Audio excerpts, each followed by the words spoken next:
First at 4, new tax savings for women. How Michigan is joining more than 20 other states, putting some extra money in family budgets. The clock is ticking for a COVID vaccine mandate, what we know about the rules, and some of the questions that haven't been answered just yet. Plus, here's Paul.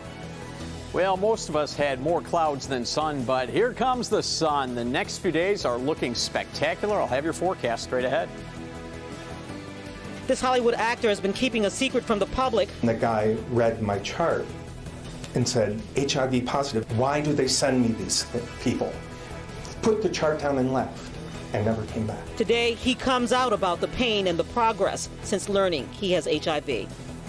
Live from downtown Detroit, home of WDIV and Click on Detroit, Local 4 News First at 4 starts now. First at 4, Governor Whitmer has just signed a bill into law that will repeal a tax that mostly impacts women. In fact, it's the first of 2 bills that will eliminate the so-called tampon tax. It's part of a larger package that does away with the 6% sales tax on menstrual products. The bill made it through the legislature with bipartisan support. The governor now says it'll save families $4,800 in taxes over a lifetime. By slapping a tax on top of all of that essential spending, we're taking resources away from families that could have gone toward paying the bills, putting food on the table, or savings for a car or for a home or an education or retirement. This repeal will also make our tax code more equitable. The governor will sign the second bill coming up tomorrow. Michigan, in fact, will join more than 20 other states that have either ended the tax in recent years or have never had one in the first place. January 4th is the deadline for employees at bigger companies to get vaccinated against COVID-19 or face weekly tests for the virus. The federal government's mandate impacts about 84 million workers at companies with 100 or more employees. Now, it's still not clear how many of those people remain unvaccinated. President Biden's executive order facing legal and legislative challenges, plus protests just like this one. For the second week in a row, employees at 3M in Missouri protested outside their plant yesterday. Right now, it's still not clear how the federal rules will be enforced. One federal official says companies will be targeted if the government receives complaints. Workers can ask for exemptions on medical or religious grounds. At this hour, Oakland County is rolling out its plans to offer Pfizer vaccines for children 5 to 11 years old. Pediatric clinics will start operating next Monday, November 8th. We do have a crew at a news conference right now, and we're going to have more information for you coming up tonight at 5. We're also tracking the vaccine plans of all of our local counties. You can find it at clickondetroit.com, including a live blog where we post updates on new locations and new dates so you can make your appointments as well. Just go to our homepage for that. Embattled State Rep Joel Jones will remain behind bars for at least another week. He's accused of violating bond and smuggling a handcuff key into the Livingston County Jail. His defense says Jones should have never been arrested in the first place after failing to produce his driver's license to state police back in April. Jones will be back in court next Friday when a judge will hear the results of his mental health evaluation and possibly also reinstate bond. And there's been an arrest in a scary attack inside a public restroom in downtown Plymouth. Police have arrested a 15-year-old boy. They say he hid inside the women's restroom at this comfort station on Penniman Avenue. This was last Saturday. He attacked a woman who used the restroom, tried to sexually assault her, but she got away. Since the suspect is a juvenile, police aren't sharing more information, but they do say he is not from Plymouth. DTE Energy has unveiled a $7 billion 5-year investment to cover upgrades and improvements to minimize power outages. The funding will allow the company to accelerate tree trimming, as it says that 2/3 of outages are caused by trees damaging or even falling on power lines. Also, DTE plans to upgrade aging equipment, including rebuilding substations and also continuing to install smart meters at homes. President and CEO Trevor Lauer also addressed the inquiries by customers about just moving everything underground. The number one thing we can do is trim trees, and I'll get you 95% of the benefits you're going to get from undergrounding. Last thing I'd say about undergrounding is we still have outages in our underground system too, right? They tend to be less outages, but they take longer to solve because you can't necessarily locate exactly where the issue is. DTE also says the upgrades will allow them to operate an affordable and reliable grid, which will then support evolving needs. The company says it's on track to achieve net zero greenhouse gas emissions by 2050.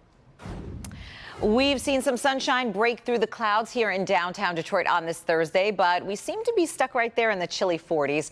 Paul Gross is here with the first forecast. And Paul, how are things looking for tonight? Well, hey, good afternoon, Sandra. Yeah, quiet night ahead, and we'll start with 4-zone weather here, where it's 45 in Detroit, 45 in Livonia, same thing in Troy, 43 West Bloomfield, Sterling Heights, Metro Airport. That's our metro zone. In our south zone, 44 Dundee, Saline, Deerfield, Adrian, 45 at Carlton.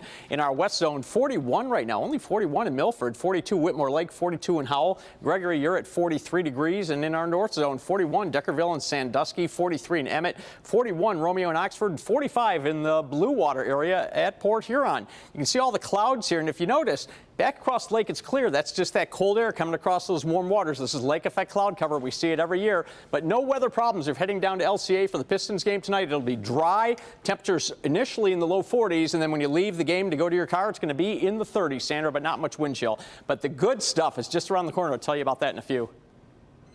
All right, we'll see you then. Thanks, Paul. The spending battle on Capitol Hill could be coming to a head tonight or tomorrow, but we're told the situation at this point is very fluid. Many Democrats, stung by election losses Tuesday, seem motivated to get the job done on President Biden's economic agenda. Kimberly Gill is in the newsroom for us now. And Kim, we know the big new element here is the mix in the family leave. Hi, Sandra. Yeah, good afternoon to you. We've been tracking the negotiations for weeks now. Many items have been tossed, but family leave, for now, is back in the bill. It looks as if it could be a stumbling block, though, for more moderate Democrats. Here's where things stand. CNN is reporting House Speaker Nancy Pelosi might hold a vote tonight on the always shifting Build Back Better reconciliation bill. Then the House could vote tomorrow on the smaller bipartisan infrastructure bill.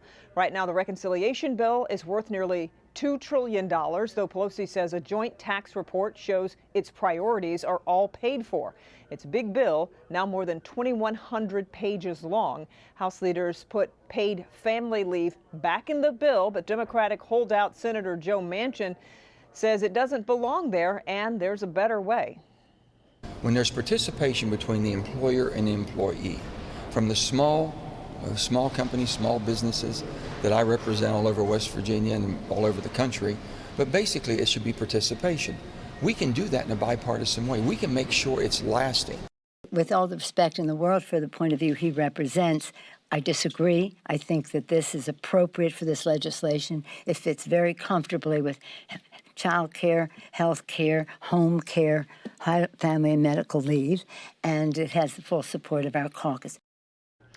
Now, Sandra, we'll keep you posted if the House moves closer to a vote tonight. As we've seen before, the plans can change very, very quickly, so we'll keep an eye on it. For now, we'll send it back to you. All right, we'll be following it. Thank you, Kimberly. It's an anniversary you may not have marked on your calendar, but it's one that's really affected the entire world. 30 years ago this month, NBA legend Magic Johnson revealed he had contracted HIV. In fact, it's considered a turning point in the battle against HIV/AIDS. But how much social progress has really been made? Paula Tutman talks to a longtime HIV survivor for his thoughts. Do it, Russell! Make sacrifice! You may recognize him from any of his 14 movies and numerous commercials or stage performances.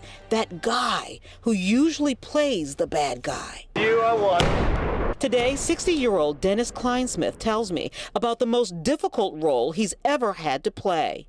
Himself, 14 years ago, when he discovered he was HIV positive. You felt like your life was over. Shortly after his diagnosis, he was doing a stage performance. I was cast as Roy Cohn in a production of Angels in America. Ironically playing the role of a homophobic homosexual with AIDS, unbeknownst to his castmates that he had AIDS. One night in the dressing room, they were being very cavalier and referring to the characters saying, well, why don't you just die?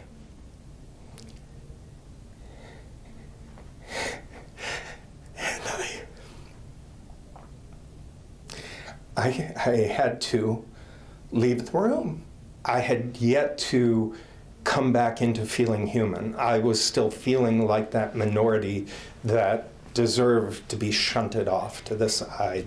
It's been 40 years since HIV first appeared, 30 years since Magic Johnson announced he was HIV positive, and for Dennis, it has felt like a lifetime to feel cautiously safe enough to tell everyone listening that yes, he is HIV positive, healthy, and yes, human. I am so sorry. I have to take my pill. Nowadays, there's one pill I take a day, is the treatment. And as long as I take my pill, it's, I'm healthy. Dennis is active with Matrix Human Services in Detroit, where just one of the many community and humanitarian programs helps HIV-positive people get tested, find out their status, and keep living full, healthy, happy lives. Because you have a life that's worth living. And so we work with those to prevent the spread of HIV, but we really work with those who are living with HIV. Attitudes have changed. I mean, it's more spoken about now, it's more advertised. People are living long and healthy lives because of the treatment options available. I think Magic Johnson announcing his HIV positive status helped a great deal in the sense of people saw that it wasn't just a fringe condition. It wasn't just these lowlifes on, back alley prostitutes and things. It was everyday people.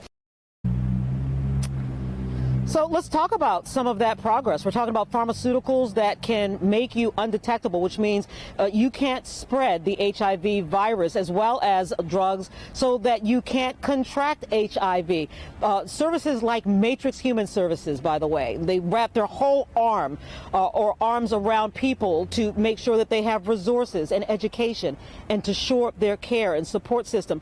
But even in that, even though it is not as much of a stigma, Sandra, I can tell you that Dennis was very courageous in coming out today because he knows when some directors hear this, he may not get work, but he's ready to star in his own narrative. And that in itself is part of the progress story. Yeah. Oh, courageous. Reporting live from Detroit, Paula Tutman. Oh, sorry, there you go, Local 4. Courageous indeed. Thank you so much, Paula. Still ahead, it's a letter you never want to get. We're going to show you how the FAA is trying to convince passengers to be on their best behavior. Also, will higher gas prices drive more customers to a popular grocery store chain? It's testing out a new membership program. But first, a protest demanding justice for Ahmaud Arbery with concerns about racism in a trial that's just getting started. You're going to hear from his mother coming up next.